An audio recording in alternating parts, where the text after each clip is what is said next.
সেই দরজাগুলোর নামটা বলে দিই, যেটা গত পর্বে পাস হয়ে গেছে। জান্নাতের যে 8টি দরজা, তার মধ্যে 7টি আমি দলিলের মাধ্যমে খুঁজে পেয়েছি, একটা এখনো পাইনি।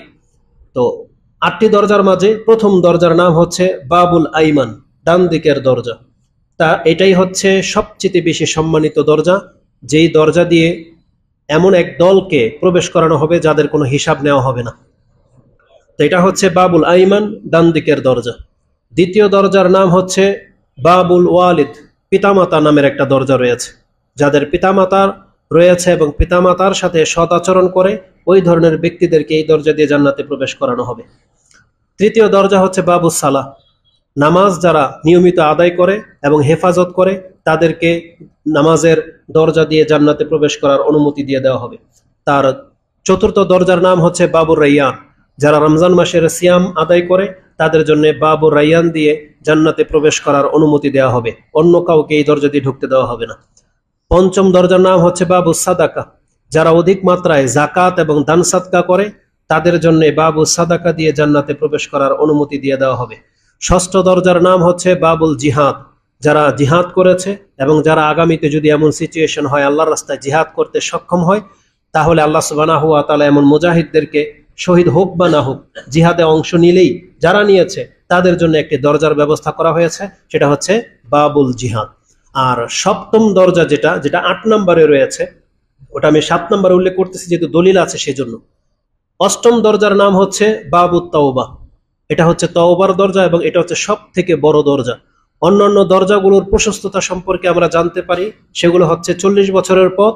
আর আল্লাহ যেটা তওবার দরজা রেখেছেন, যারা হয়তো জীবনে সালাত আদায় করে মরতে পারেনি, যারা হয়তো অনেক পাপ করেছে, যারা হয়তো সিয়াম রাখেনি, ইসলামের কোনো রুকুন আদায় করতে পারেনি, যারা হয়তো ইসলামী গ্রহণ করেনি, কুফরি অবস্থায় ছিল, কিন্তু জীবনের একটা সময় এসে তওবা করতে মরতে পেরেছে, আল্লাহ তাদেরকে এই তওবার দরজা দিয়ে জান্নাতে প্রবেশ করিয়ে দেবে। আর আল্লাহ সুবহানাহু ওয়া তাআলা এই দরজাটাকে উন্মুক্ত অবস্থায় রেখেছেন, উন্মুক্ত অবস্থায়, যে চায় যখন তখন ঢুকতে পারে। আল্লাহ শুধু বলে দিয়েছেন যে তোমার জন্য খোলা আছে, তুমি চাইলে আজকে তওবা করে ঢুকে যাও। এবং এটাকে আল্লাহ সুবহানাহু ওয়া তাআলা সবচেয়ে বেশি প্রশস্ত রেখেছেন, বলা হয়েছে এটার প্রশস্ততা হচ্ছে 70 বছরের পথ। তার মানে দরজার এক চৌখাট থেকে আরেক চৌখাটে পৌঁছতে 70 বছর লেগে যাবে, এত লম্বা এই তওবার দরজা। তো এটা হাদিস দ্বারা সাব্যস্ত। 7 নম্বর দরজা যেটা যেটা দলিল পায়নি, কিন্তু তাফসির কারগণ এবং বিভিন্ন ইমামগণ উল্লেখ করেছেন, সেটা হচ্ছে বাবুল কাজিমিন আল গাইজ ওয়া আফিনা আনিন নাস, যেই ব্যক্তি রাগকে দমন করে এবং মানুষের অন্যায় হওয়ার পরেও মানুষকে ক্ষমা করে দেয়, এই গুণ যাদের, তাদের জন্য একটি দরজার ব্যবস্থা করে রাখা হয়েছে। যদিও এই মর্মে আমি কোনো হাদিস পাইনি, তবে ফতাওয়া শাবাকাতুল ইসলাম এবং ফাথুল বারিতে ইবনু হাজার আসকালানি তিনি উল্লেখ করেছেন মুসনাদ আহমদ থেকে, ইমাম আহমদ রাহিমাহুল্লাহ আনিল হাসান, হাসান আল বসরি রাহিমাহুল্লাহ থেকে মারফু সূত্রে বর্ণনা করেন, ইন্না লিল্লাহি বাবান ফিল জান্নাতি লা ইয়াদখুলুহু ইল্লা মান আফা আনিল মাজলামাতিন, যেই ব্যক্তি জুলুমের শিকার হওয়ার পরে মানুষকে ক্ষমা করে দেয়, এমন ব্যক্তিদেরকে সেই দরজা দিয়ে জান্নাতে প্রবেশ করার অনুমতি দিয়ে দেওয়া হবে। এটা হাসান আল বসরি রাহিমাহুল্লাহ থেকে মারফু সূত্রে এসেছে। তো এই ছিল 8টি দরজা, যেগুলো আমরা গত পর্বে আলোচনা করেছি। আজকে আমাদের আলোচনার বিষয় হবে এই দরজাগুলো দিয়ে সর্বপ্রথম কে এবং কিভাবে প্রবেশ করবে এই সম্পর্কে। এটা অত্যন্ত একটা ব্যাপার, যাতে করে আপনার অন্তর ওই আমলগুলোর দিকে, ওই রকমের ব্যক্তি হওয়ার জন্য যাতে অন্তর ঝুঁকে, সেই জন্য এই আলোচনাটা আপনার শোনা অত্যন্ত জরুরি। সর্বপ্রথম ব্যক্তি, এটা আমরা নিশ্চয়ই আপনাকে দলিল পেশ না করলেও প্রত্যেকটা ব্যক্তি এটা জানেন বা এটা ঈমান রাখেন যে জান্নাতে সর্বপ্রথম ব্যক্তি যিনি প্রবেশ করবেন তিনি হচ্ছেন আমাদের নবী মুহাম্মদুর রাসূলুল্লাহ সাল্লাল্লাহু আলাইহি ওয়াসাল্লাম। আলহামদুলিল্লাহ, দলিলগুলো এইভাবে এসেছে। রাসূলুল্লাহ সাল্লাল্লাহু আলাইহি ওয়াসাল্লাম বলেন, হ্যাঁ, আমি হলাম প্রথম ব্যক্তি যিনি জান্নাতে প্রবেশ করবে। রাসূল সাল্লাল্লাহু একটা বর্ণনা এইভাবে আসছে যে আমি হলাম প্রথম ব্যক্তি যাকে কবর থেকে উঠানো হবে, ওয়ালা ফাকার, আমি কোনো গর্ব করি না। আমি হলাম কিয়ামতের মাঠে প্রথম ব্যক্তি যিনি শাফাত করবেন। আমি হলাম সবার নেতা, আমি প্রথম জান্নাতে নক করব এবং আমি সর্বপ্রথম জান্নাতে প্রবেশ করব, কিন্তু আমি কোনো অহংকার করি না। এভাবে রাসূল সাল্লাল্লাহু আলাইহি ওয়াসাল্লামের একটা হাদিস এসেছে। এখানে যে হাদিসটা আমি পেশ করব সেটা ইমাম মুসলিম তার ঈমানের অধ্যায়ে উঠিয়েছেন, যে কাউলিন নবী সাল্লাল্লাহু আলাইহি ওয়াসাল্লাম আনা আউয়ালু মান ইয়াদখুলুল জান্নাহ, যে আমি হলাম প্রথম ব্যক্তি। এই পর্বে ইমাম মুসলিম একটা হাদিস এনেছেন, 372 নম্বর পেয়ে যাবেন ঈমানের অধ্যায়ে। আনাস ইবনে মালিক রাদিয়াল্লাহু তাআলা আনহু قال قال رسول الله صلى الله عليه وسلم আনা আকসারুল আমবিয়া'i তাবআন ইয়াউমাল কিয়ামা, আমি হলাম এমন এক নবী যার অনুসরণ করেছে সবথেকে বেশি, অন্যান্য নবীদের তুলনায় আমার অনুসারী হবে সবথেকে বেশি, এবং আমি হলাম ওই ব্যক্তি ওয়া আনা আউয়ালু মান ইয়াকরাউ বাবাল জান্নাহ, এবং আমি প্রথম ব্যক্তি জান্নাতের দরজার কাছে যাব এবং জান্নাতের কড়া নক করব, মানে জান্নাত খোলার জন্য আমি প্রথম ব্যক্তি যে জান্নাতের কড়া ধরে নক করব। কেউ যখন কারো ঘরে প্রবেশ করতে চায় বাহির থেকে আপনাকে সংকেত দেয়। তো রাসূলুল্লাহ সাল্লাল্লাহু আলাইহি সাল্লাম বলেন সর্বপ্রথম জান্নাতের দরজার কাছে আমি যাব এবং আমি জান্নাতের দরজায় টোকা দেব। ইমাম মুসলিম হাদিসটাকে 372 এনেছেন। এবং রাসূলুল্লাহ সাল্লাল্লাহু আলাইহি সাল্লাম বলেন আমি যখন অনুমতি চাইব তখন আমাকে প্রবেশ করার অনুমতি দেওয়া হবে। সেই হাদিসটা এইভাবে এসেছে, আন আনাসিন ক্বালা ক্বালা রাসূলুল্লাহ সাল্লাল্লাহু আলাইহি ওয়াসাল্লাম আতি বাবাল জান্নাতি ইয়াউমাল কিয়ামাতি ফাআস্তাফতিহু, আমি কিয়ামতের মাঠে জান্নাতের দরজার কাছে আসব এবং আমি অনুমতি চাইব যে আমার জন্য দরজা খোলা হোক, ফাআস্তাফতিহু, তখন আমাকে ওই দরজার প্রহরী দায়িত্বশীল ফেরেশতা ফায়াকুলুল খাজিন, এই খাজিন জান্নাতের প্রহরী, তিনি বলবেন মান আনতা, আপনি কে? তখন বাহির থেকে বলা হবে আকুলু মুহাম্মাদুন, আমি হচ্ছি মুহাম্মদ সাল্লাল্লাহু আলাইহি ওয়াসাল্লাম। এই হাদিসের মধ্যে অনেক কিছু শেখার আছে, বোঝার আছে। তো আমরা শুধু আজকে এই বিষয় নিয়ে কথা বলবো, কিন্তু আকীদাগত অনেক কিছু আছে। যারা মুহাম্মদুর রাসূলুল্লাহ সাল্লাল্লাহু আলাইহি সাল্লামকে দু জাহানের বাদশাহ খেতাব দিয়ে দিয়েছে, বাদশাহ মানে তিনি যা চান তাই হয়, কিন্তু মুহাম্মদ সাল্লাল্লাহু আলাইহি ওয়াসাল্লামকে আসলে আল্লাহ সুবহানাহু ওয়া তাআলা এটা করেননি। যা করেছেন আল্লাহ সুবহানাহু ওয়া তাআলার ইখতিয়ারে, এবং আল্লাহ সুবহানাহু ওয়া তাআলা একটা সীমা রেখেছেন। যেমন জান্নাতের দরজার সামনে গেলে মুহাম্মদ সাল্লাল্লাহু আলাইহি ওয়াসাল্লাম নিজেই ধাক্কা দিয়ে ঢুকে যাবেন, এই অধিকার মুহাম্মদ সাল্লাল্লাহু আলাইহি ওয়াসাল্লামকে দেওয়া হয়নি, কারণ তাকেও সেখানে অনুমতি চাইতে হবে এবং তাকে পরিচয় পেশ করতে হবে। যেমন আপনারা প্রত্যেকে জানেন, যখন প্রথম আকাশে তাকে নিয়ে যাওয়া হয়েছিল মেরাজের রাতে, প্রথম আকাশের প্রহরী জিবরাইল আলাইহিস সালামকে পর্যন্ত জিজ্ঞেস করেছিলেন কে আপনি? বলছে জিবরাইল। বলছে আপনার সাথে কে? বলছে মুহাম্মদ। তাকে কি তলব করা হয়েছে? বলছে হ্যাঁ। তখন কিন্তু দরজা খোলা হয়েছে, কারণ ফেরেশতাদের উপরে কারো কোনো ক্ষমতা খাটে না। আর ফেরেশতারা হচ্ছেন এমন ব্যক্তি যাকে যে কাজের দায়িত্ব দেওয়া হয়েছে সে সেই কাজ করেই থাকে। জিবরিল আলাইহিস সালাম পর্যন্ত সেখানে ইন্টারফেয়ার করেনি যে আমি ফেরেশতাদের সর্দার জিবরিল বলতেছি তোমার কাছে পারমিশন নিতে হবে, না, এটা এই নেতাদের মতো এটা করতেন না তিনি। তাদের কারো কোনো এখতিয়ার নাই, কারণ আল্লাহ সুবহানাহু ওয়া তাআলা প্রত্যেককে শক্তি, সামর্থ্য এবং মর্যাদা দিয়ে সৃষ্টি করেছেন, আর প্রত্যেকে প্রত্যেকের দায়িত্বে নিযুক্ত আছেন। তো মুহাম্মদ সাল্লাল্লাহু আলাইহি সাল্লাম জান্নাতের দরজার সামনে গিয়ে বলবেন আমি মুহাম্মদ বলতেছি, তখন সম্মানটা দেখেন, ফেরেশতারা ওনার জন্য অপেক্ষামান। এটা হচ্ছে অনেক বড় একটা ব্যাপার। তখন ফেরেশতা যিনি জান্নাতের দরজার দায়িত্বশীল তিনি বলবেন ফায়াকুল বিকা উমিরতু, হ্যাঁ আপনার জন্য আমি আদেশ প্রাপ্ত হয়েছি যে আপনার যখন আসবেন আমি যেন তখন দরজা খুলি, লা আফতাহু লিআহাদিন ক্বাবলাকা, আপনার পূর্বে যেন আমি কোনো ব্যক্তির জন্য জান্নাতের দরজা না খুলি। তার মানে মুহাম্মদ সাল্লাল্লাহু আলাইহি সাল্লামকে এতটা মর্যাদা দিয়ে দেওয়া হয়েছে যে জান্নাতের দরজা মুহাম্মদ ছাড়া আর কারোর জন্য খোলা হবে না।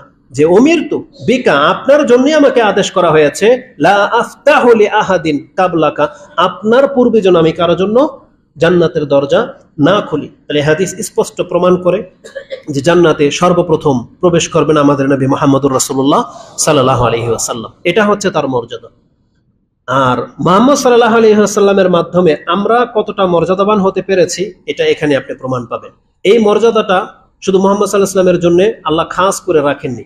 নিয়মটা হওয়া উচিত ছিল এমন যে আম্বিয়াদের পালা, আম্বিয়াদের মধ্যে প্রথম মুহাম্মদ সাল্লাল্লাহু আলাইহি ওয়াসাল্লাম, হয়তো তারপরে ইব্রাহিম আলাইহিস সালাম, তারপরে মূসা, ঈসা, এইভাবে অন্যান্য নবীদের প্রবেশ করানোর কথা হতো, কারণ তাদের মর্যাদা বেশি। কিন্তু আল্লাহ সুবহানাহু ওয়া তাআলা মুহাম্মদ সাল্লাল্লাহু আলাইহি ওয়াসাল্লামকে এতটা পছন্দ করেন, এতটা মান সম্মান তাকে দিয়েছেন যে তার পাশাপাশি অন্য উম্মতদের নবীদেরকে নয়, বরং তার উম্মতদেরকে তার সাথে জান্নাতে প্রবেশ করার অনুমতি দিয়ে দিবেন।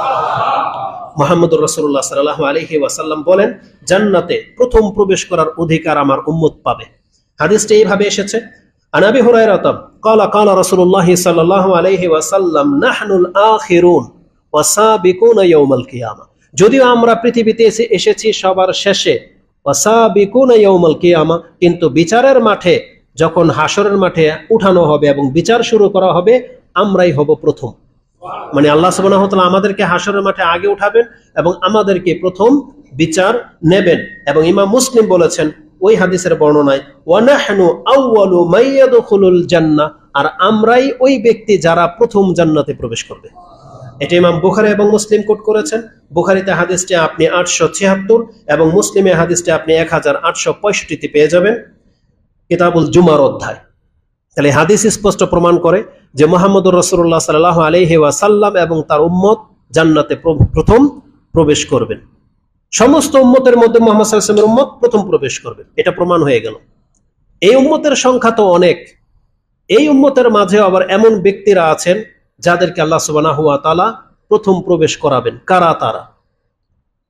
একটা হলো সমস্ত মানুষের মধ্যে উম্মতে মুহাম্মদ, মানে আমরা জান্নাতে প্রবেশ করব, আমরা প্রস্তুত জান্নাতে যাওয়ার জন্য। কিন্তু আমাদের মধ্যে এমনও মর্যাদাকর ব্যক্তিরা আছে যাদেরকে আল্লাহ সুবহানাহু ওয়া তাআলা প্রথম প্রবেশ করার অনুমতি দিবেন, আর তারা হলেন একটা দল, কোন একজন ব্যক্তি নন, একটা দল। যেই দলের সংখ্যা সম্পর্কে রাসূলুল্লাহ সাল্লাল্লাহু আলাইহি ওয়াসাল্লাম থেকে বর্ণনা এসেছে তাদের সংখ্যা হবে 70,000। আরেকটা বর্ণনায় রয়েছে তাদের সংখ্যা হবে 7 লাখ। এই 7 লাখ মানুষ বা 70,000 মানুষ যারা প্রথমবারে জান্নাতে প্রবেশ করবেন, আর তাদের দৃশ্যটা হলো এমন, প্রথম ব্যক্তি একের পর এক প্রবেশ করবে না, বরং 70,000 লোক একসাথে পা ফেলবে। প্রথম জন এবং শেষ জনের পা একসাথে জান্নাতে প্রবেশ হবে, এবং তাদের প্রত্যেকের চেহারা হবে পূর্ণিমার চাঁদের মতো উজ্জ্বল। এবং আল্লাহ সুবহানাহু ওয়া তাআলা তাদের গুণ সম্পর্কে বলতেছেন, এই যে লোকটায় প্রথম দলটা যে জান্নাতে যাবে, যাদেরকে ডান দিকের দরজা দিয়ে প্রবেশ করার অনুমতি দিয়ে দেওয়া হবে, হে মুহাম্মদ তাদেরকে জানিয়ে দিন তাদের কোনো হিসাব নেওয়া হবে না, বিনা হিসেবে তাদেরকে জান্নাতে প্রবেশ করানো হবে। আসল বিস্তারিত বর্ণনাগুলোতে কি আছে? সাহাল ইবনে সাদিন রাদিয়াল্লাহু আনহু আনিন নবী সাল্লাল্লাহু আলাইহি ওয়াসাল্লাম قال لا يدخلن من امتي 70,000 আও 700,000। এক বর্ণনায় 7,000, অথবা বর্ণনাকারী বলেছেন যে রাসূল সাল্লাল্লাহু আলাইহি ওয়াসাল্লাম 7 লাখের কথা বলেছিলেন। লা ইয়াদখুলু আউয়ালুহুম হাত্তা ইয়াদখুলা আখিরুহুম। তাদের প্রবেশের দৃশ্যটা হবে এমন যে প্রথম ব্যক্তি পা ফেলার সাথে সাথে শেষের ব্যক্তিরও পা পড়ে যাবে, মানে একসাথে ঢুকবে তারা জান্নাতে। মুতামাসিকিনা আখিযুম বাদুহুম বিবাদ, এবং তারা প্রত্যেকে একে অপরকে হাত ধরে থাকবে, লেগে থাকবে একে অপরের সাথে। উজুহুহুম আলা সূরাতিল কামারি লাইলাতুল বদর, তাদের চেহারা হবে পূর্ণিমার চাঁদের মতো উজ্জ্বল। এটা ইমাম বুখারী এবং মুসলিম কোট করেছেন। বুখারীতে হাদিসটি 3247 এবং মুসলিমে হাদিসটি আপনি ঈমানের অধ্যায়ের 94 নম্বর পর্বে পেয়ে যাবেন। 410 নম্বরের পরে এই হাদিসগুলো রয়েছে। 410 থেকে নিয়ে একাধিক হাদিসে আছে এই বর্ণনার উপরে ভিত্তি করে। তাদেরকে ডান দিকের দরজা দিয়ে প্রবেশ করানোর কথা রয়েছে। আবু হুরায়রা রাদিয়াল্লাহু তাআলা আনহু আন্না রাসূলুল্লাহ সাল্লাল্লাহু আলাইহি ওয়াসাল্লাম ক্বালা ফায়ুকালু ইয়া মুহাম্মদ, এটা হচ্ছে শাফাতের হাদিস, লম্বা হাদিস। তাতে আছে রাসূলুল্লাহ সেজদায় পড়ে থাকবেন, এবং তাকে যখন বলা হবে ইরফা রাসা ওয়াসাল তুতা, আপনি মাথা উঠান এবং চান আপনি কি চাচ্ছেন, আপনি যা চাইবেন দেওয়া হবে। তখন রাসূলুল্লাহ বলবেন উম্মতি উম্মতি, আল্লাহ ইয়া রাব, আমার উম্মত, আমার উম্মতের ব্যাপারে আপনি আমাকে সন্তুষ্ট করে দেন। তখন রাসূলুল্লাহ সাল্লাল্লাহু আলাইহি সাল্লাম বলছেন, তখন আল্লাহ তাকে বলবেন ইয়া মুহাম্মদ আদখিল মিন উম্মাতিকা মান লা হিসাবা আলাইহিম মিনাল বাবিল আইমান মিন আবওয়াবিল জান্নাহ। আপনি আপনার উম্মতের মধ্যে এমন 70,000 ব্যক্তি আছে, তাদেরকে ডান দিকের দরজা দিয়ে প্রবেশ করিয়ে দেন, তাদের কোনো হিসাবে নেব না। এটা রাসূলুল্লাহ সাল্লাল্লাহু আলাইহি সাল্লামকে বলা হবে।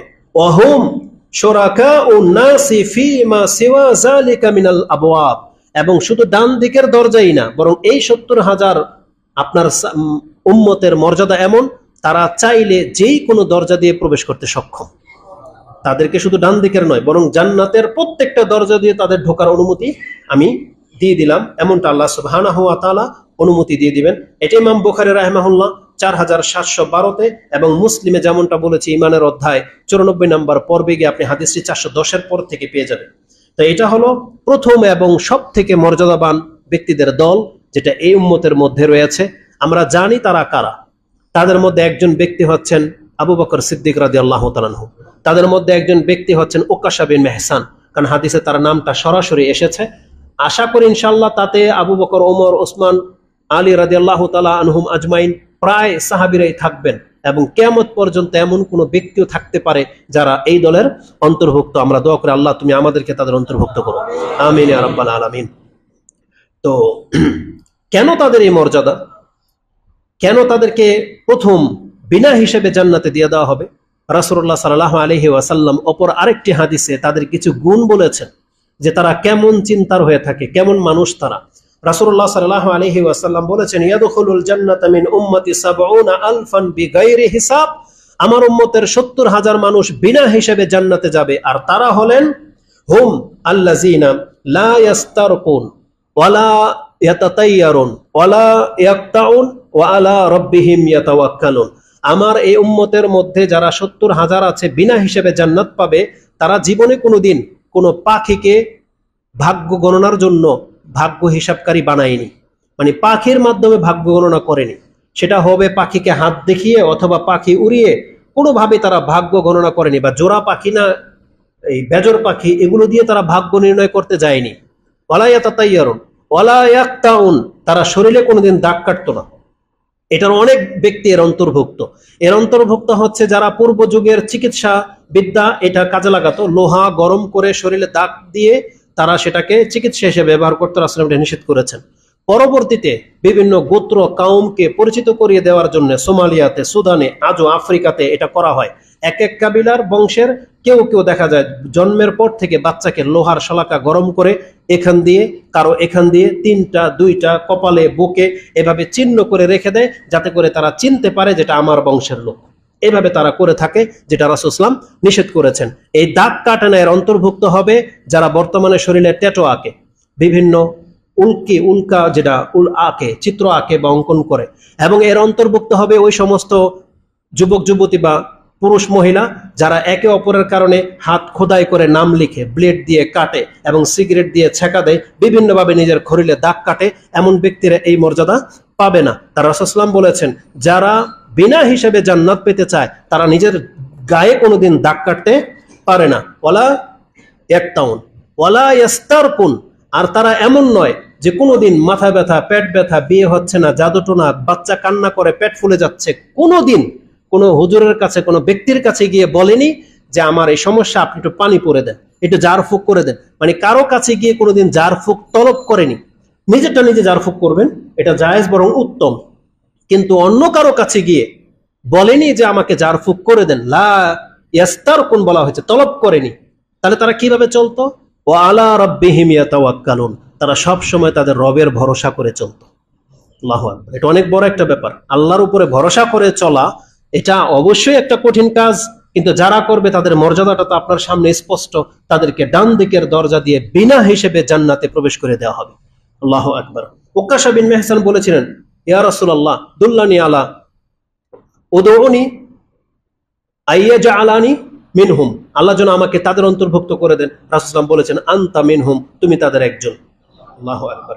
তো এই হাদিসে আমরা যেটা জানলাম, তাহলে এই উম্মতের মধ্যে ৭০,০০০ ব্যক্তি যাদেরকে ডান দিকের দরজা দিয়ে প্রবেশ করানো হবে, তারা কোনো বিচার ছাড়াই জান্নাত পেয়ে যাবেন, বিনা হিসাবে, বিনা আযাবে। এবং তাদের গুণ আমরা বললাম যে তারা আল্লাহর উপরে ভরসাকারী ব্যক্তি।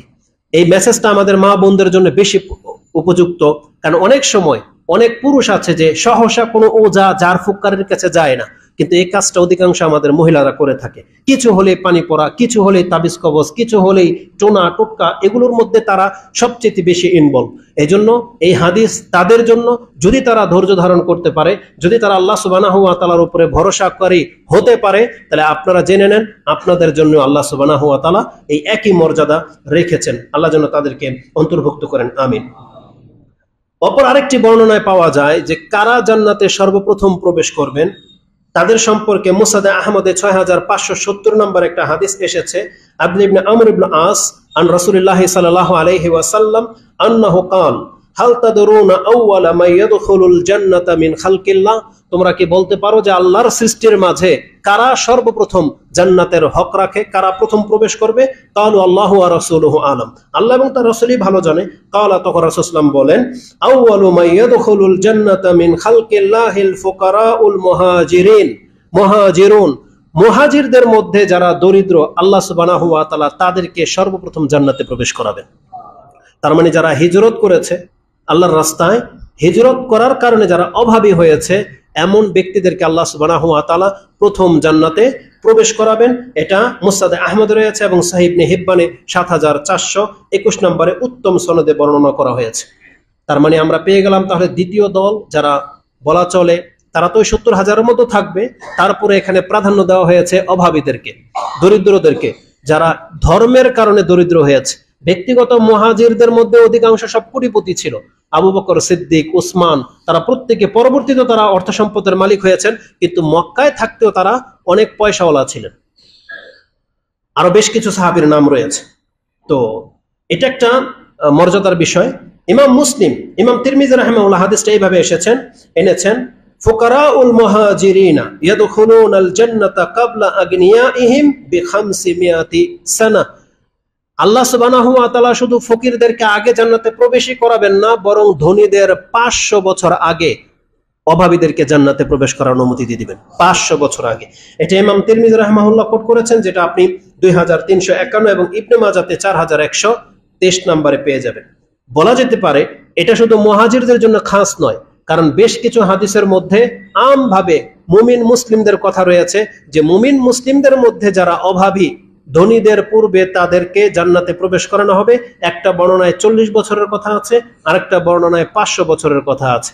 তার মানে অনেক পয়সাওয়ালার চেয়ে একেবারে হত দরিদ্র ব্যক্তি তার ডিস্টেন্সে হয়তো 500 বছর আগে জান্নাতে পৌঁছে যাবে। আর যারা মিডিয়াম টাইপের অভাবী, মিডিয়াম টাইপের পয়সাওয়ালাদের চাইতে 40 বছর আগে, মানে একটা ব্যালেন্স করা হবে, মানে আগে যাবেই যাবে। এক কথায় একটা লং টাইম বা একটা খুব লম্বা সময়ের পূর্বেই অভাবীরা জান্নাত পেয়ে যাবে, এমনটাই রয়েছে। আর এই কথাগুলো রাসূলুল্লাহ সাল্লাল্লাহু আলাইহি ওয়াসাল্লাম কিভাবে বলেছেন আপনি দেখেন।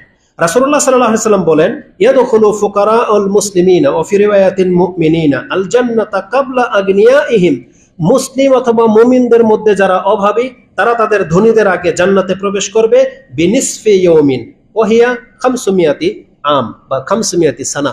অর্ধেক দিন, একদিন তো বিচার হবে, আর দিনটার সমান হচ্ছে 1000 বছর। এনে বলা হয়েছে যে অর্ধেক দিন থাকতে তারা জান্নাত পেয়ে যাবে, তার মানে 500 বছর আগে তারা জান্নাত পেয়ে যাবে। এটাও ইমাম তিরমিজি এবং ইবনে মাজাতে কোট করেছেন। রাসূলুল্লাহ সাল্লাল্লাহু আলাইহি ওয়াসাল্লাম একদিন দোয়া করতেছেন। আনাস রাদিয়াল্লাহু তাআলা তিনি বলেন যে রাসূল সাল্লাল্লাহু আলাইহি ওয়াসাল্লাম এইভাবে দোয়া করতেন, আল্লাহুম্মা আহিনি মিসকিনান ওয়া আমিতনি মিসকিনান ওয়াহশুরনি ফি জুমারাতিল মাসাকিন। আল্লাহ তুমি আমাকে মিসকিন করে জীবন বাঁচিয়ে রাখো, মিসকিন অবস্থায় আমাকে মৃত্যু দান করো, এবং হাসরের মাঠে তুমি আমাকে মিসকিন অবস্থায় হাসরের মাঠে মিসকিনদের দলে অন্তর্ভুক্ত করে উঠিও। আয়েশা রাদিয়াল্লাহু তাআলা আনহা তিনি বলতেছেন,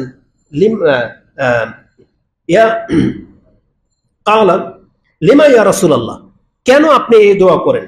ইন্নাহুম ক্বালা, রাসূলুল্লাহ সাল্লাল্লাহু আলাইহি ওয়াসাল্লাম বলেন, ইন্নাহুম ইয়াদখুলুনাল জান্নাতা ক্বাবলা আগনিয়াইহিম বি40 খারিফা। কেন না ফকিরদেরকে, অভাবীদেরকে আল্লাহ সুবহানাহু ওয়া তাআলা 40 বছর আগে জান্নাতে প্রবেশ করাবেন।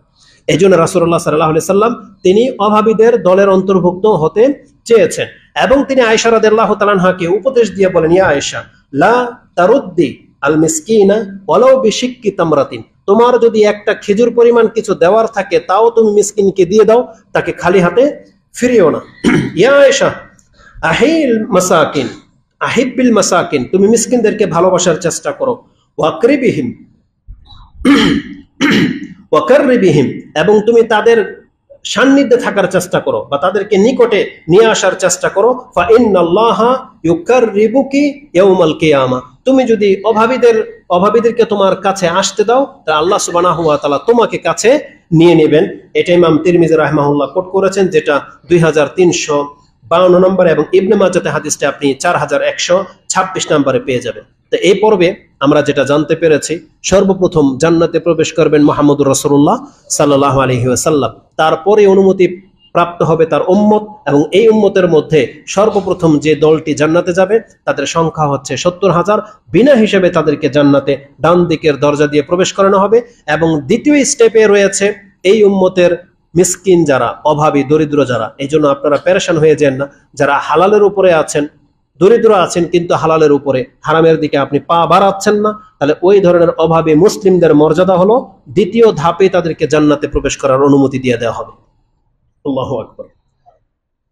এই উম্মতের মাঝে এমন কিছু ব্যক্তি আছে যাদেরকে প্রত্যেক দরজা দিয়ে ডাকা হবে, একটা নয় বরং প্রত্যেকটা দরজা দিয়ে ডাকা হবে এবং বলা হবে, ইয়া ফুল, হে উমুক, হাজা খায়ের, এই দরজা দিয়ে ঢোকো, এটা তোমার জন্য বেশি কল্যাণকর হবে। প্রত্যেকে একটাই কথা বলবে, সালাতের দরজা রক্ষীও এটাই বলবে, কারণ প্রত্যেকটা দরজার আলাদা আলাদা মান, আলাদা আলাদা মর্যাদা আছে, আর সবাই তো জানে যে কত কি আছে এর ভিতরে।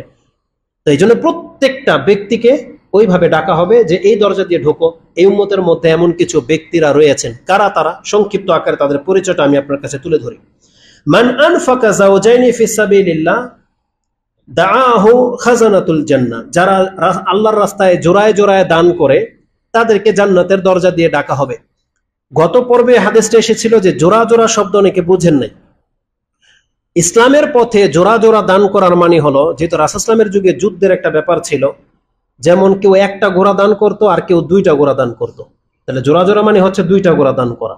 কেউ একটা বর্ম দিল, কেউ দুইটা বর্ম দিল, কেউ দুইটা উট দিল, এইভাবে হচ্ছে জোড়ায় জোড়ায় দান করা হয়। এই মসজিদের প্রয়োজন, এসির প্রয়োজন, কেউ একটা এসি দিল, কেউ দুইটা এসি দিল, এটা হচ্ছে জোড়া এসি দেওয়ার। কেউ একটা পিলার করে দিল, কেউ দুইটা পিলার করে দিল, কেউ এক ব্যাগ সিমেন্ট দিল, কেউ দুই ব্যাগ সিমেন্ট দিল, মানে এটা হচ্ছে জোড়ায় জোড়ায় দান করা। তাহলে যেই ব্যক্তি জোড়ায় জোড়ায় দান করে তাকে জান্নাতের দরজা দিয়ে ডাকা হবে। তারপর রাসূল সাল্লাল্লাহু আলাইহি ওয়াসাল্লাম বলেছেন, এবং সালাতের দরজা দিয়ে নামাজীদেরকে ডাকা হবে। এভাবে বিভিন্ন কথা এসেছে। কালা আবু বকর, তখন আবু বকর সিদ্দিক রাদিয়াল্লাহু তাআলা তিনি বলেন, ইয়া আবু বকর, ইয়া রাসূলুল্লাহ, যাকা আল্লাযী লা তাউ আলাইহি, একজন ব্যক্তি যেই কোনো দরজা দিয়ে ঢুকুক তার কোনো ক্ষতি নেই, তার কোনো ক্ষতি নেই, কারণ ঢুকলেই কামিয়াব।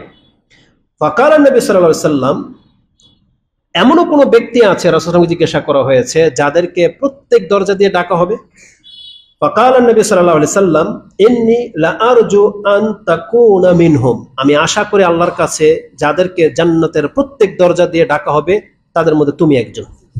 তার মানে আমরা জানতে পারি যে প্রথম ব্যক্তি হচ্ছেন আবু বকর সিদ্দিক রাদিয়াল্লাহু তাআলা আনহু, যাকে সর্বপ্রথম জান্নাতের যে কোনো দরজা দিয়ে ডাকা হবে। রাসূল সাল্লাল্লাহু আলাইহি ওয়াসাল্লামের পরে তার উম্মতের মাঝে ওই 70,000-এর সাথে তিনিও একজন, কারণ 70,000-এর যে লোকগুলা জান্নাতে যাবে তাদেরকে এই কথাও বলা হয়েছে যে তারা ডান দিকের দরজা দিয়ে প্রবেশ করুক, যদিও তাদের জন্য যে কোনো দরজা দিয়ে ঢোকার অনুমতি দিয়ে দেওয়া হলো। তাহলে ওটা ছিল একটা দল।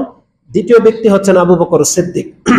যদিও তার সম্পর্কে ইমাম আবু দাউদ একটা হাদিস এনেছেন যে রাসূলুল্লাহ সাল্লাল্লাহু আলাইহি সাল্লাম একদিন একটা হাদিস বলতেছিলেন যে জিবরাইল আলাইহিস সালাম আমাকে জান্নাতের দরজার কাছে নিয়ে গেলেন এবং দেখালেন কোন দরজা দিয়ে কে ঢুকবে। তখন আবু বকর সিদ্দিক রাদিয়াল্লাহু তাআলা আনহু তিনি বলতেছেন, ইয়া রাসূলুল্লাহ, যদি আমিও সাথে থাকতে পারতাম তাহলে আমিও তো দেখতে পারতাম। তখন আবু বকর রাদিয়াল্লাহু তাআলা আনহুকে রাসূল সাল্লাল্লাহু আলাইহি ওয়াসাল্লাম বলেছেন, আমা ইন্নাকা ইয়া আবু বকর আউয়ালু মান ইয়াদখুলুল জান্নাতা মিন উম্মতি, আমার উম্মতের মধ্যে তুমি হলো প্রথম ব্যক্তি যে সর্বপ্রথম জান্নাতে প্রবেশ করতে পারবে।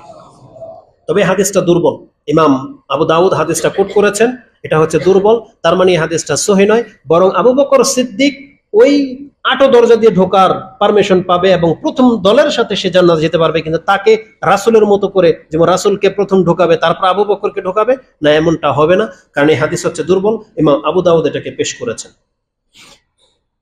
যারা এই কথার সাক্ষী দেয় যে আশহাদু আল্লা ইলাহা ইল্লাল্লাহ ওয়া আশহাদু আন্না মুহাম্মাদুর রাসূলুল্লাহ ওয়া আন্না ঈসা আবদুল্লাহি ওয়া রাসূলুহু ওয়া কালিমাতুহু আলকাহা ইলা মারইয়াম ওয়া রূহুম মিনহু ওয়াল জান্নাতু হাক্কুন ওয়ান নারু হাক্কুন আদখালাহু আল্লাহু আলা মা কানা মিনাল আমাল। একটা বর্ণনা এসেছে, আরেকটা বর্ণনা এসেছে আদখালাহু আল্লাহু মিন আইয়ি আবওয়াবিল জান্নাতি সামানিয়াতা শা, যেই ব্যক্তি এই কথার সাক্ষী দেয় আল্লাহ ছাড়া সত্য কোনো ইলাহা নাই, তিনি এক ও একক, মুহাম্মদ সাল্লাল্লাহু আলাইহি সাল্লাম হচ্ছে আল্লাহর রাসূল, ঈসা আলাইহিস সালাম হচ্ছে আল্লাহর রাসূল, এবং আল্লাহর পক্ষ থেকে ফুৎকার দেওয়া এক রূহ যেটা মরিয়ম আলাইহিস সালামের গর্ভে দিয়ে দেওয়া হয়েছিল, এবং জান্নাত সত্য, জাহান্নাম সত্য, যেটা অন্তর থেকে দৃঢ় বিশ্বাসের সাথে সাক্ষী দেয়, এই ব্যক্তিকে বলা হবে তোমার আমল যেমনই হোক না কেন তোমাকে জান্নাতে ঢোকার পারমিশন দিয়ে দেওয়া হবে। এবং ইমাম মুসলিমের বর্ণনায় রয়েছে শুধু ঢোকার নয়, বরং জান্নাতের 8টা দরজার যে কোনো দরজা দিয়ে তাকে ঢোকার পারমিশন দিয়ে দেওয়া হবে। এটা ইমাম বুখারী রাহিমাহুল্লাহ 3435 এবং ইমাম মুসলিম 46 নম্বর হাদিসের মধ্যে আপনি পেয়ে যাবেন। তারপরে বলেছিলাম যারা ডান দিকের দরজা দিয়ে ঢুকবে তারাও ওই 8 দরজা দিয়ে ঢোকার অনুমতি পাবে। ছোট্ট একটা আমল দেখেন, একটা আমলের মধ্যে এত বড় ফ্যাসিলিটি আছে, সেটা হলো যারা উত্তম ভাবে ওযু করে এবং ওযুর পর একটা দোয়া আছে, যদি এটা পড়ে তাদের জন্য 8 দরজা খুলে যাবে। রাসূলুল্লাহ সাল্লাল্লাহু আলাইহি ওয়াসাল্লাম থেকে ওমর ইবনে খাত্তাব তিনি বলেন, ক্বালা রাসূলুল্লাহ সাল্লাল্লাহু আলাইহি ওয়াসাল্লাম, মা মিনকুম মিন আহাদিন ইয়াতাওয়াদ্দাউ ফায়ুবলিগু আও ফায়ুসবিগুল উযু, যদি সে উত্তম ভাবে বা পরিপূর্ণভাবে ওযু করে, সুম্মা ইয়াকুল, তারপর যদি বলে আশহাদু আল্লা ইলাহা ইল্লাল্লাহ ওয়া আন্না মুহাম্মাদুন আবদুল্লাহি ওয়া রাসূলুহু, যদি এতটুকু দোয়া কেউ পড়ে, ইল্লা ফুতিহাত লাহু আবওয়াবুল জান্নাতি সামানিয়াতু ইয়াদখুলু মিন আইয়িহা শা। এটা ইমাম মুসলিম কোট করেছেন 442 নম্বরে হাদিসটা আপনি পেয়ে যাবেন, যে রাসূল সাল্লাল্লাহু আলাইহি ওয়াসাল্লাম বলেছেন, যেই ব্যক্তি পূর্ণ মাত্রায় ওযু করে এবং ওযু করার পরে যদি বলে আশহাদু আল্লা ইলাহা ইল্লাল্লাহ ওয়া আন্না মুহাম্মাদুন আবদুল্লাহি ওয়া রাসূলুহু, এতটুকু কথা যদি বলে, তার জন্য জান্নাতের 8 দরজা খুলে যাবে। আল্লাহু আকবার। তার মানে বোঝা যায় এই ব্যক্তি যদি ইসলামের উপরে মরে, তার জন্য 8 দরজা দিয়ে জান্নাতে প্রবেশ করে দেওয়ার অনুমতি রয়েছে। পঞ্চম ব্যক্তি যদি এমন কেউ থেকে থাকে যাদের জন্য 8টি দরজা খুলে যাবে, তারা হলো মুসলিমদের মধ্যে যদি এমন কোনো ব্যক্তি থেকে থাকে, এমন কোনো মহিলা থেকে থাকে যাদের 3টি সন্তান মারা গেছে, তার জীবদ্দশায় তার সন্তানদের মধ্যে 3টি সন্তান মারা গেছে, তাহলে এই ব্যক্তির মর্যাদা হলো, যদি সে আল্লাহকে গালি না দেয়, যদি সে ধৈর্য ধারণ করতে পারে, যদি সে আল্লাহর কাছে সোয়াবের আশা রাখে, তিনি হলেন এমন মুসলিম ব্যক্তি যার জন্য জান্নাতের 8 দরজা দিয়ে ঢোকার পারমিশন দিয়ে দিবেন আল্লাহ সুবহানাহু ওয়া তাআলা। এই হাদিসটা নিয়ে এসেছেন ইবনে মাজাহ, তিনি তার 1604 নম্বরে পেয়ে যাবেন। আল বুখারীতে হাদিসটি রয়েছে 1248। বুখারীতে 8 দরজার কথা তো নাই, কিন্তু জান্নাতে প্রবেশ করার কথা রয়েছে। ইবনে মাজাহতে বাড়তি শব্দ রয়েছে ইল্লা তালাক্কাউহু মিন আবওয়াবিল জান্নাতি সামানিয়াতি মিন আইয়িহা শাআ দাখালা, তার কাছে জান্নাতের 8 দরজা পেশ করে দেওয়া হবে এবং বলা হবে তুমি যেই দরজা দিয়ে চাও তুমি প্রবেশ করতে পারো। হাদিসটা ডিটেইলস আপনি পড়ে নিয়েন। বুখারীতে জানাজার অধ্যায় রয়েছে 1248 এবং ইবনে মাজাহতে 1604 নম্বরে রয়েছে। এবং ষষ্ঠ ব্যক্তি আমি মনে করি সেই ব্যক্তি হতে পারে যারা মসজিদে যখন ঢোকেন, যারা এই দোয়া পড়েন, এই দোয়ার মর্মটা আমি এটাই বুঝি, কারণ আমি জানি আল্লাহ সুবহানাহু ওয়া তাআলা জান্নাতকে বলেছেন আনতি রাহমাতি, তুমি আমার রহমত, আর রহমতের দরজা হচ্ছে 8টা। যখন কোনো ব্যক্তি মসজিদে ঢোকে এবং তিনি কিন্তু এই দোয়া বলে বিসমিল্লাহ ওয়াসসালাতু ওয়াসসালামু আলা রাসূলিল্লাহ আল্লাহুম্মা ইফতাহ লি আবওয়াবা রাহমাতিকা, আপনি ঢুকেছেন একটা দরজা দিয়ে, কিন্তু আল্লাহর কাছে চাচ্ছেন আবওয়াবা রাহমাতিকা, আল্লাহ তোমার রহমতের প্রত্যেকটা দরজা আমার জন্য খুলে দাও। তার মানে এটা যদি জান্নাতের 8টা দরজা হয়, তাহলে আশা করা যায় যারা মসজিদে প্রবেশ করেন, মসজিদে সেই দোয়া পড়েন, আল্লাহর কাছে এটা আকাঙ্ক্ষা করেন, হতে পারে তাদের জন্য আল্লাহ সুবহানাহু ওয়া তাআলা জান্নাতের 8টা দরজা খুলে দেবে। এটা আমরা আল্লাহর কাছে আশা করি। আমাদের নারীদের মধ্যে একটা গোল্ডেন চান্স রয়েছে। এই হাদিস আমরা রমজান মাসে শুনেছি। মা বোনদের সম্পর্কে বলা হয়ে থাকে যে এই হাদিসটা ইমাম মুসনাদে আহমদে রয়েছে 1661 এবং হাদিসটি সহিহ ইবনে হিব্বানের মধ্যে 4163 এবং সহিহ তারগিব ও তারহিবের মধ্যে 1931, মিশকাতে আপনি হাদিসটি 3254 তে পেয়ে যাবেন। সেটা কি? রাসূলুল্লাহ সাল্লাল্লাহু আলাইহি সাল্লাম বলেন, ইজা সাল্লাতিল মারআতু খামসাহা ওয়া সামাত শাহরাহা ওয়া হাফিজাত ওয়া হাসানাত ফারজাহা ওয়া আতাত যাওজাহা ওয়া ফি রিওয়ায়াতিন বালাহা কিলা লাহা উদখিলিল জান্নাতি মিন আইয়ি আবওয়াবিল জান্নাতি শিত। যেই মহিলা 5 ওয়াক্ত সালাত আদায় করে, লজ্জাস্থানের হেফাজত করে, রমজান মাসের সিয়াম পালন করে এবং স্বামী যাদের আছে তাদের আনুগত্য করে, এই ধরনের আনুগত্যশীল 5 ওয়াক্ত নামাজ পড়া মহিলাদেরকে শুধু জান্নাত নয়, তার জন্য 8টা দরজা খুলিয়ে দিয়ে বলা হবে তোমার যেই দরজা দিয়ে ইচ্ছা তুমি প্রবেশ করো। এই 7 শ্রেণীর মানুষের কথা আজকের এই বক্তব্যে পেশ করা হলো, যে জান্নাতের দরজা 8টি, যেই কাজগুলো করলে জান্নাতের 8 দরজা খুলে যাবে, তার মধ্যে সালাত, ওযু, মসজিদ এগুলোই সবচেয়ে বেশি। তার মানে মসজিদে ঢোকা, সালাত আদায় করা, ওযু করা, এইগুলো কর্মগুলোই সবচেয়ে বেশি প্রাধান্য পেয়ে যাচ্ছে। এজন্য আমাদের মুসলিম ভাইদেরকে আমরা বলবো, সর্বপ্রথম আমাদেরকে যেটা দাবি, যেটা আজকের বক্তব্যের শিক্ষা, সেটা হচ্ছে আমাদেরকে আল্লাহর উপরে তাওয়াক্কুলকারী হতে হবে, আল্লাহর উপরে ভরসাকারী হতে হবে, তাহলে বিনা শাস্তিতে আমরা জান্নাত পেতে পারি ইনশাআল্লাহ। দ্বিতীয় ব্যক্তি হচ্ছে যারা অভাবী, আপনি হালালের উপরে থাকার চেষ্টা করেন, এই অভাবের কারণে আপনার মর্যাদা হবে। দুনিয়া তো যে কোনো সময় আমরা মরে যেতে পারি, যে কোনো সময় মরে যেতে পারি, আমাদের হায়াত এমনি কমে যাচ্ছে, রাষ্ট্র কি বাড়াবে? আল্লাহ সুবহানাহু ওয়া তাআলা আমাদের হায়াতে রেখেছেন 60 থেকে 70, দুর্নীতির কারণে, ভেজাল খাওয়ার কারণে আমাদের তার থেকে আরো 5 হয়ে চলে যাচ্ছে। আর বিভিন্ন ফিতনা, বিপদ, ডাকাত, চোর, কত কিছুর কারণে মানুষের প্রাণ অ্যাক্সিডেন্টের কারণে অহরহ ঘটতেছে। তা আমরা যে কোনো সময় মরতে পারি। এই জন্য হালালের উপরে থাকার চেষ্টা করেন। আমি আমাকে এবং আপনাদেরকে আল্লাহ সুবহানাহু ওয়া তাআলার কাছে এই দোয়া করতে শেখাই যে আল্লাহুম্মা আকফিনি বিহালালিকা আন হারামিক ওয়াগনিনি বিফাদলিকা আম্মান সিওয়াক। আল্লাহ আমাদেরকে হালালের উপরে যথেষ্ট রাখো, হারামের আমাদের কোনো প্রয়োজন নাই। আর তোমার ছাড়া যেন অন্য কারো কাছে আমাদের মুখাপেক্ষী হতে না হয়। আল্লাহ তুমি আমাদেরকে স্বয়ং সম্পূর্ণ করো, আমিন ইয়া রাব্বাল আলামিন। তাহলে তৃতীয় ব্যক্তি হচ্ছে যেই ব্যক্তি জান্নাতে যেতে চান, তাহলে অভাবী আপনার এই অবস্থাটাকে আপনি মেনে নেন। চতুর্থ ব্যক্তি হলো যতগুলো ইসলামিক ইবাদত আছে সেগুলো আমাদেরকে কন্টিনিউ করতে হবে এবং আমাদেরকে আল্লাহ সুবহানাহু ওয়া তাআলার কাছে এই জান্নাতগুলো তলব করতে হবে। এইভাবে যেই বক্তব্যের মধ্যে যেই কথাগুলো পেশ করা হলো এগুলো আমাদেরকে মানতে হবে এবং অন্তরে ধারণ করতে হবে, তাহলে হয়তো এটা আমাদের দ্বারা সম্ভব। আকুলু লিকাউলি হাযা আস্তাগফিরুল্লাহ লি ওয়া লাকুম ওয়া লিসাইরিল মুসলিমিন ফাস্তাগফিরু ইন্নাহু হুয়াল গফুরুর রহিম।